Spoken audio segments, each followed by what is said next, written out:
Hello guys, हम अपना जो हरियाणा जेबीटी टीचर का जो भी पीआरटी का एग्जाम हुआ था 28 सितंबर 2024 को, ठीक है, उस एग्जाम का सोल्यूशन कर रहे थे। उसके हमारे जो 60 क्वेश्चन है वे हमारे सोल्व हो गए थे इससे पहले वीडियो में। तो आज का जो हमारा क्वेश्चन है वो हमारा क्वेश्चन है 61 क्वेश्चन में क्या है, मिर्गी एक ऐसी स्थिति का वर्णन करती है भी जिसके जो ऑप्शन दे रखे वो ये दे रखे, यानी मिर्गी है, यानी ये बता रखे मिर्गी हमारी किस चीज की प्रॉब्लम है, ठीक है। सुनने की दुर्बलता है, असामान्य मानसिक गतिविधि है, डर से दुर्बलता है, सीखने की चुनौतियों वाले बच्चे हैं, ठीक है। तो जो मिर्गी होती है वे हमारी किससे रिलेटेड होते हैं, वे हमारे मस्तिष्क से रिलेटेड होती है, ठीक है। मस्तिष्क में कोई भी प्रॉब्लम होती है तो यहाँ पे हमारा आंसर कौन सा हो जाएगा, ऑप्शन नंबर बी हो जाएगा, असामान्य मस्तिष्क गतिविधि है, ठीक है। उसके बाद हमारा क्वेश्चन नंबर 62 है। 62 में क्या है, पूर्वी लद्दाख में भारतीय सेना की आवश्यकताओं को पूरा करने के लिए DRDO और L&T द्वारा विकसित हल्का युद्धक टैंक निम्नलिखित में से कौन सा है। ये फर्स्ट ऑप्शन है T-72MI, उसके बाद अर्जुन है, विजयंत है या फिर जोरावर है। तो यहाँ पे हमारा आंसर कौन सा हो जाएगा, ऑप्शन नंबर डी हो जाएगा, ठीक है, जोरावर।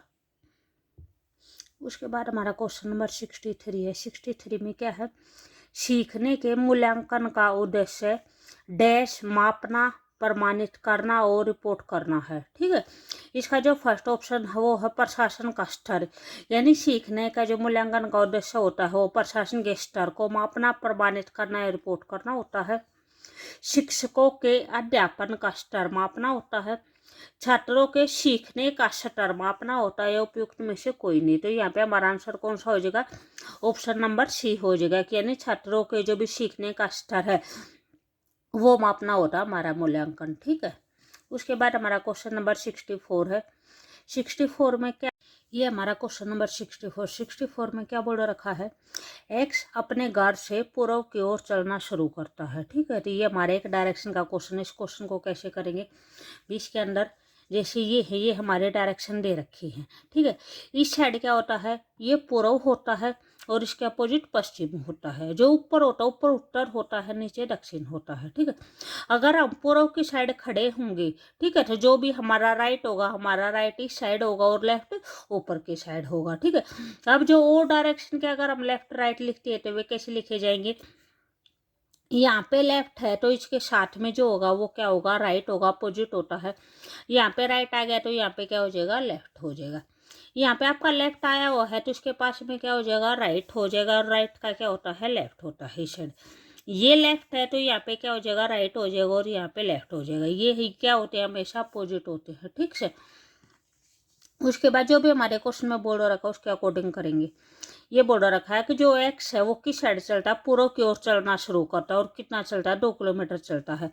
तो यहाँ पे पॉइंट लेके चलते हैं हम अपना, जो भी हमारा पूर्व है वो किस साइड होगा, यहाँ पे चलेगा, यानी वो यहाँ पे चला है, कितना चला है, 2 किलोमीटर चला है, ठीक है। उसके बाद वो किस साइड मुड़ता है, वह बाएं और मुड़ता है। तो बायां की साइड है, ऊपर की साइड है, लेफ्ट की साइड, यहाँ पे ये बायां मोड़ा है, ठीक। उसके बाद क्या है, और 6 किलोमीटर चलता है, वो यहाँ पर मुड़ने के बाद कितने किलोमीटर चलता है, 6 किलोमीटर चलता है, ठीक है। वहां से वह फिर बाएं मुड़ता है, ठीक है। तो ये हमारी, इसका मतलब क्या होगी, ये लाइन होगी, इसका जो बायां होगा वो किस साइड होगा, इस साइड होगा। तो वह फिर क्या करता है, फिर वह बाई ओर मुड़ता है और 10 किलोमीटर चलता है, ठीक है। तो हमारे जो 2 किलोमीटर डिस्टेंस तो ये है, यहाँ पे है तो सेम वही 2 होगी, तो कितना चलता है, 10 किलोमीटर चलता है। तो इस साइड हमारा कितना बच जाएगा, हमारा 8 किलोमीटर बच जाएगा, ठीक है। उसके बाद इन्होंने क्या क्या रखा है, एक्स की अपने घर से दूरी बतानी है, एक्स की अपने घर से दूरी कितनी होगी। तो उसका घर कहाँ पे था, यहाँ पे था, अब वो कहाँ पे खड़ा है, यहाँ पे खड़ा है। तो क्या बतानी है, यहाँ से यहाँ तक की डिस्टेंस बतानी है, ठीक है। तो यहाँ पे कैसे क्या क्या करेंगे, भी जो भी ये है, ये हमारे एक राइट एंगल ट्रायंगल है ये वाले, ठीक है। ये यहाँ पे 6 है तो ये भी हमारा यहाँ पे 6 हो जाएगा।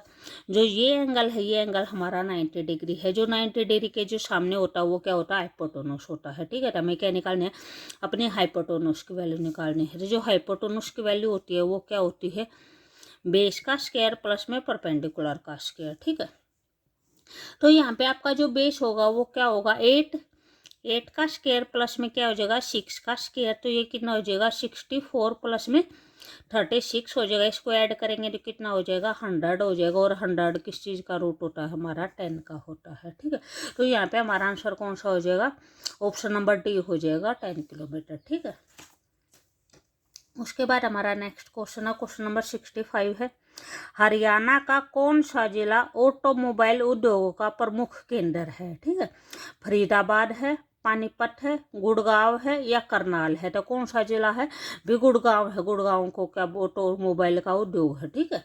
उसके बाद क्वेश्चन नंबर 66 है। 66 में क्या है, सही कथन चुनिए, ठीक है। जो सा भी ठीक है आपको वो बताना है।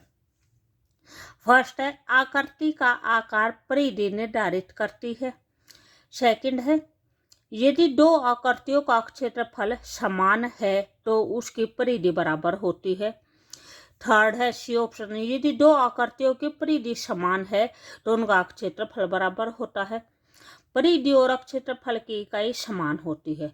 तो यहाँ पे क्या बताना है, सही बताना है। तो जो भी ये नीचे वाले हैं, ये नीचे वाले भी हमारे ऑप्शन गलत है भी। फर्स्ट ऑप्शन है, यहाँ पे हमारा आंसर कौन सा होगा, फर्स्ट ऑप्शन होगा। क्या बोल रखा है, व्याकृति का जो आकार है वो क्या होती है, वो परिधि होती है। यानी हम जैसे सर्कल बनाते हैं तो सर्कल की जो ये बाउंड्री होती है, इस बाउंड्री को क्या बोलते हैं, परिधि बोलते हैं। अगर हम स्क्वायर बनाएंगे, वर्ग बनाएंगे तो उस टाइम पे जो परिमाप होता है वही क्या होती है, हमारी परिधि होती है, ठीक है। तो परिमाप क्या होता है, इन चारों साइडों को ऐड कर देते हैं, वो परिमाप होता है, ठीक है। तो जो भी ये बाउंड्री होती है, बाउंड्री यानी किसी भी शेप होती है उसका आकार निर्धारित करती है, ठीक है।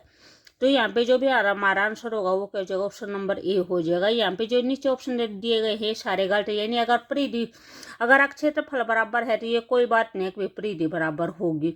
अगर परिधि बराबर है तो ये भी नहीं कह सकते कि क्षेत्रफल बराबर होगा। भी इन दोनों के, इनके बारे में हम कुछ नहीं बोल सकते भी किसी का बराबर हो सकता है या नहीं भी हो सकता, ठीक है। उसके बाद हमारा क्वेश्चन नंबर 67 है। 67 में क्या है, लेव वाइगोत्स्की का सिद्धांत खालिस्तान के रूप में जाना जाता है। भी विकास का सामाजिक मनोवैज्ञानिक सिद्धांत के रूप में, विकास का शारीरिक मनोवैज्ञानिक सिद्धांत के रूप में, विकास का सामाजिक और सांस्कृतिक सिद्धांत के रूप में, या विकास का सामाजिक सामाजिक बौद्धिक सिद्धांत के रूप में, ठीक है। तो यहाँ पे हमारा आंसर कौन सा हो जाएगा, ऑप्शन नंबर सी हो जाएगा। जो ले वाइगोत्स्की है उसका सिद्धांत किस रूप में जाना जाता है, सामाजिक सांस्कृतिक सिद्धांत के रूप में जाना जाता है, ठीक है। उसके बाद हमारा क्वेश्चन नंबर 68 है। 68 में क्या है, जो लोग कम से कम 25 वर्ष से जंगल में रह रहे हैं उन्हें जंगल की जमीन और उस पर उगाई जाने वाली चीजों का अधिकार है। यह कथन किस अधिनियम के अंतर्गत आता है, तो वन अधिकार अधिनियम 2007 के, भारतीय वन अधिनियम 1927, राष्ट्रीय वन अधिनियम 1988, भारतीय वन अधिनियम 2019। तो यहाँ पे हमारा आंसर कौन सा हो जाएगा, ऑप्शन नंबर ए हो जाएगा, वन अधिकार अधिनियम 2007 के अकॉर्डिंग, ठीक है। उसके बाद हमारा क्वेश्चन नंबर 69 है। पानीपत जिले के बाढ़ के मैदानों में कौन सी प्राथमिक खेती पाई जाती है, चाय की और मसाले की, चावल और गन्ना, कपास और सोयाबीन, सब्जियां और फल, ठीक है। तो पानीपत जिले के जो बाढ़ के मैदान में कौन सी फसल उगाई जाती है, चावल और गन्ना उगाया जाता है, ठीक है। उसके बाद है क्वेश्चन नंबर 70 में क्या बोल रखा है, किसी भी दो पूर्ण संख्याओं का योग एक पूर्ण संख्या होती है। पूर्ण संख्या के इस गुण को क्या कहते हैं, ठीक है।